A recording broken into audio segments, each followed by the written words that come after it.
in the backdrop of claims that have been made on public domain accusing Gachagua of soliciting up to 10 billion Kenya shillings. These claims come from the highest office in the land, none other than the head of state, President William Ruto, who has just concluded his 5-day development tour of the Mount Kenya region. And this region is, of course, closely associated with the former Deputy President, Rigathi Gachagua. Just to clear the air on this interview is at the request of the former Deputy President. So, Your Excellency, thank you for your time. Looking forward to a truthful and fruitful discussion. Thank you. Welcome, Rogers, and thank you for creating time to come and talk to me so that the people of Kenya can benefit from my reply to the very ridiculous claims made by President William Ruto in Sagana State Lodge next to my house and at the foot of Mount Kenya, on the edge of Hobe Forest.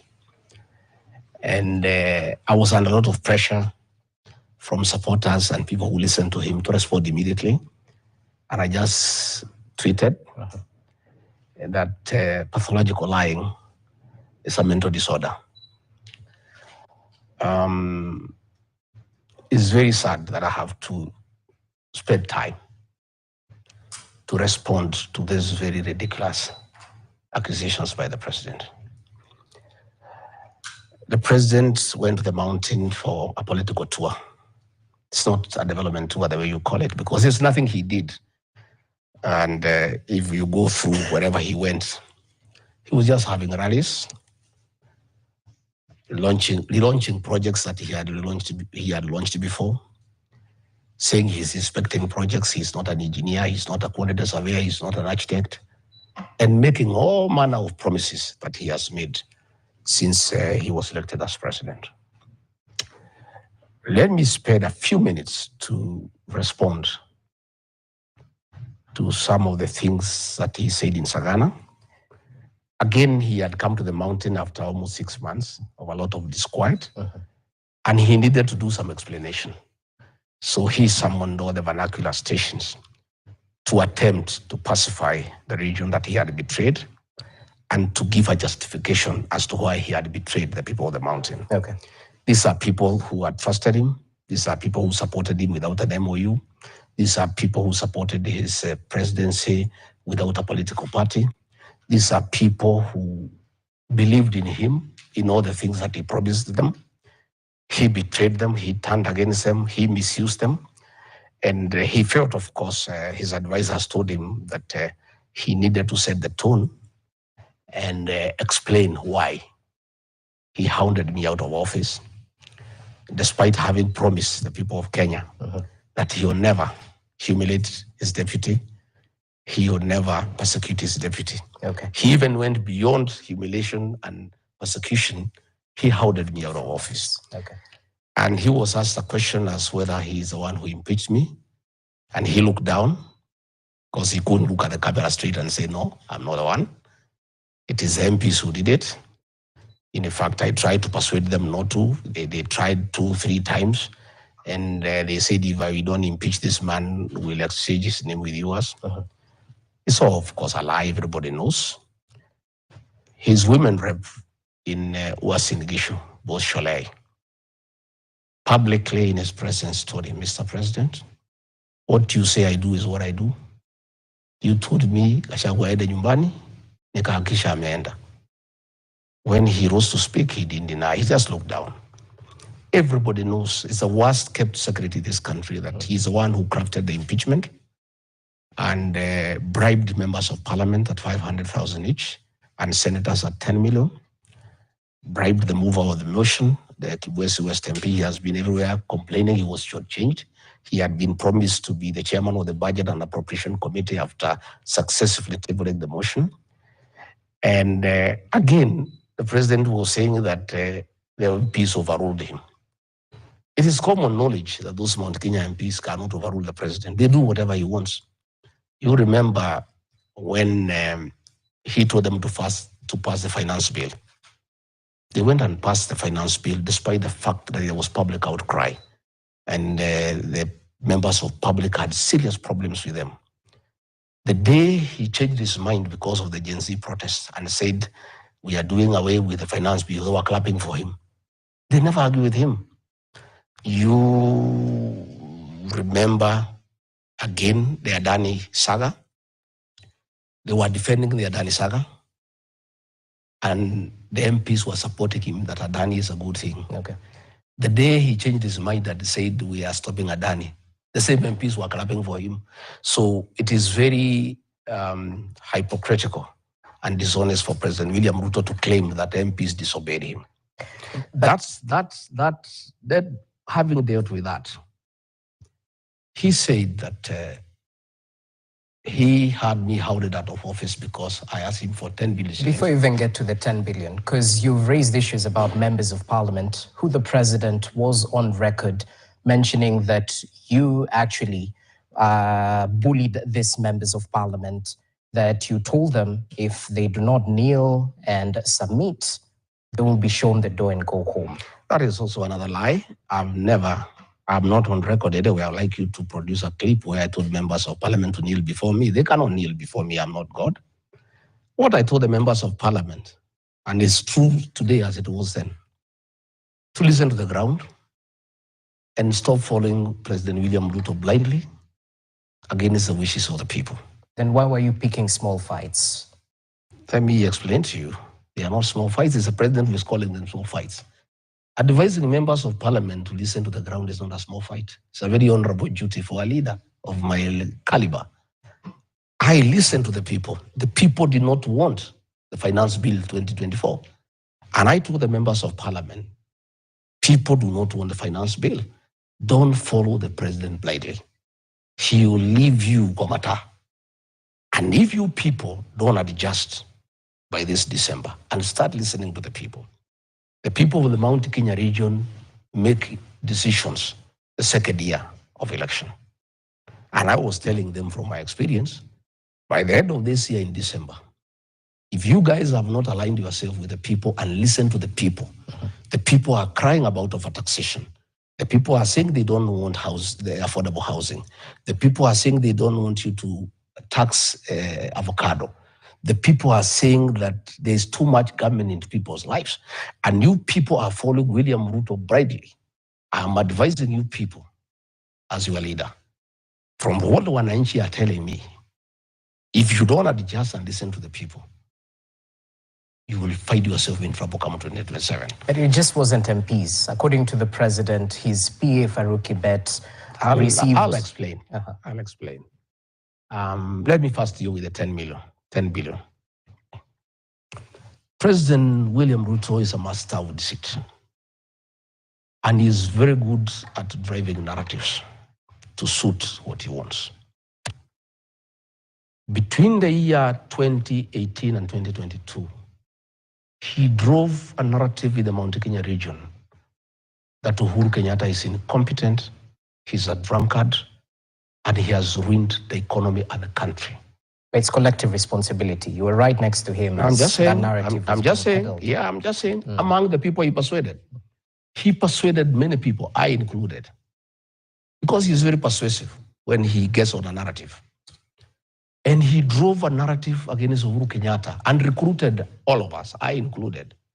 I was among the leader of those who believed in what he told us, that Uhuru Kenyatta is a drunkard, is a useless leader, is a man who has messed this country, is a man who cannot be trusted to organize a succession. And we should despise him, we should hate him. And we listened to William Ruto and he persuaded us.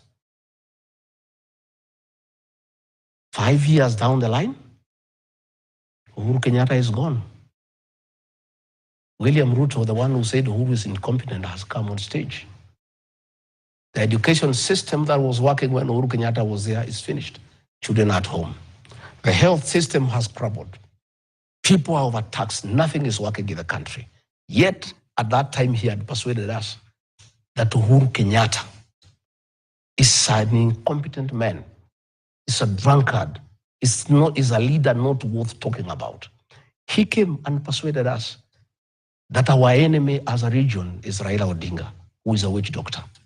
And since Uhuru Kenyatta has brought him, and Uhuru Kenyatta does not mean well for us, we should hate Uhuru Kenyatta and trust William Ruto to carry our destiny. We believed him. He's very good in driving narratives. So when he came to the mountain, he needed to drive a narrative against Rigathi Gachagua, thinking that the people are as gullible as they were then. And he was confident that if he could successfully drive a narrative against Uhuru Kenyatta when he was president, he could equally drive a narrative against Rigathi Gachagua. And he cobbled this narrative of 10 billion. The purpose was to show the people of the Mount Kenya region, this Gachagua guy is a very selfish man. So did you or did you not blackmail the president? Of course I did not blackmail the president, because if I did, Rogers, yes, it would have been accusation number 1 before the Senate. Impeachment. This impeachment was crafted by William Ruto. It was drafted by the National Intelligence Service and Professor Kindiki. And the president even had blackmailed him. Blackmail is a criminal offense. It should have been accusation number 1. It did not appear anywhere. Since October 18, the president has never talked about it until he came to the mountain. And the president had better make up his mind why he ordered me out of office. When he went to Western Kenya, he said he got rid of me because I was incompetent and tribal. He never told the people of Western Kenya asking for 10 billion. When he went to Northern Kenya, he said he got rid of me because I'm divisive and I don't like the unity of the country. When he went to Nyanza, he said that I am primitive, and corrupt. When he came to the mountain, he never said I'm tribal, because he cannot say that. He never said I'm incompetent, because he cannot do that. Okay. He said that I was asking for 10 billion. In fact, on Thursday morning, he met Madera women dancers. There is a group of 1,000 women that I put together to dance for Uhuru Kenyatta, and then I handed them out to William Ruto. Most of them are friends of my late mother. Others are women who have educated their children from Form 1 up to university. My friends. He met them and told them, huyu Rigathi wenu alikuwa anaitisha mimi bilioni 10. Na nikaona kuliko kule peke yake, nimfukuse hii pesa nigawe na nyinyi nyote. So leo mtakula hii pesa ningepatia Rigathi.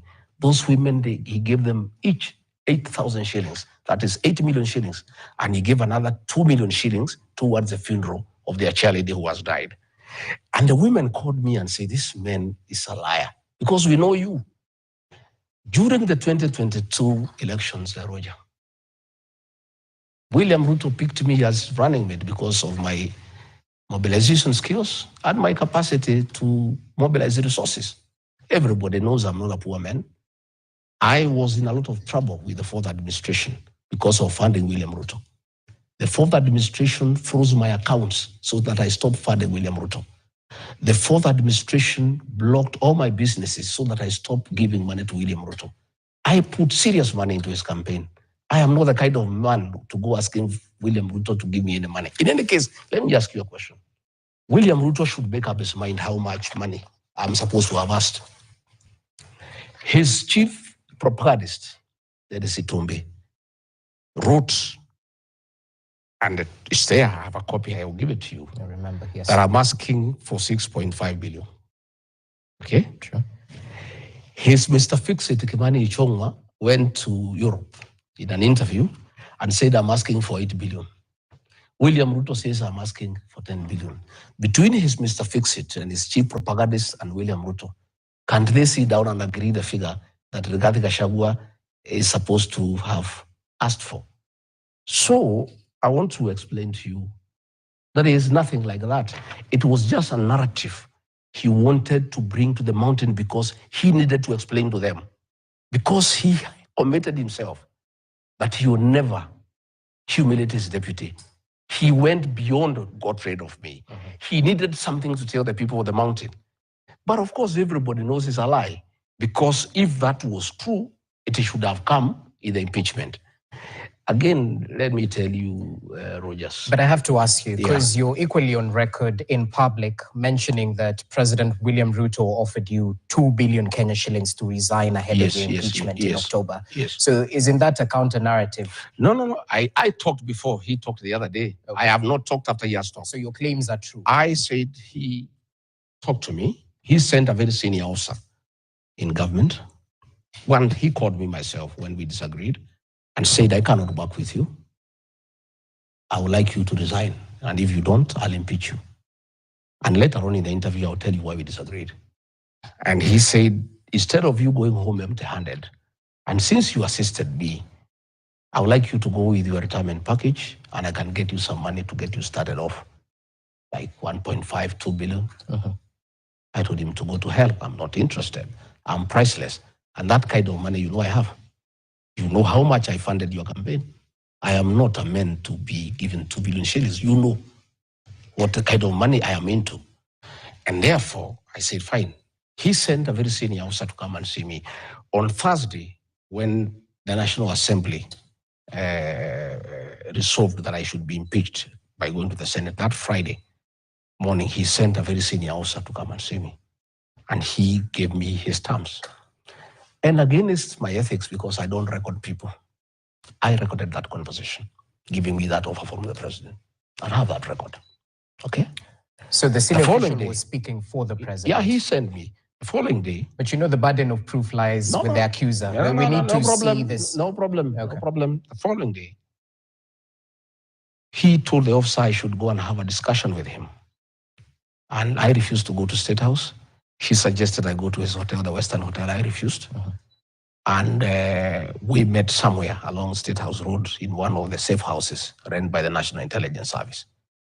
And between me, that officer and myself, we had a discussion with the president. Again, I recorded that conversation for posterity because I know William Ruto. I put it on record.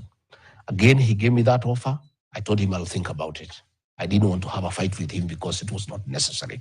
That officer persuaded me that I should listen to the president. And because he's a man from home, he said, it doesn't matter, whatever it is, just listen to what he has to say. Who is this officer? No, I don't want to. For the sake of our public, you call for an interview, you have to. Let me explain. Let me explain.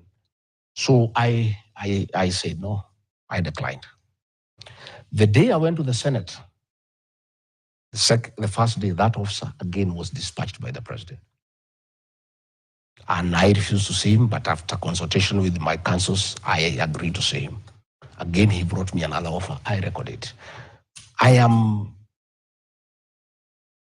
very conflicted. That officer is an innocent man. He's an emissary of the president. He is in service. If I expose him now, he will lose his job. He will be in very difficult circumstances. So on discussion with my family and lawyers, we have agreed that when he retires, and it's not very long from now, we'll be able to release that information. And I've done that because I know his family and I don't want to jeopardize his position. And because he did not come on his free will, he serves the president and he cannot be able to argue with him. I'll have that information. It is ready, it's well stored. And I would like to tell these people not to try to come and raid here to get it. It's not here. I've stored it nicely with somewhere, and it's in good position.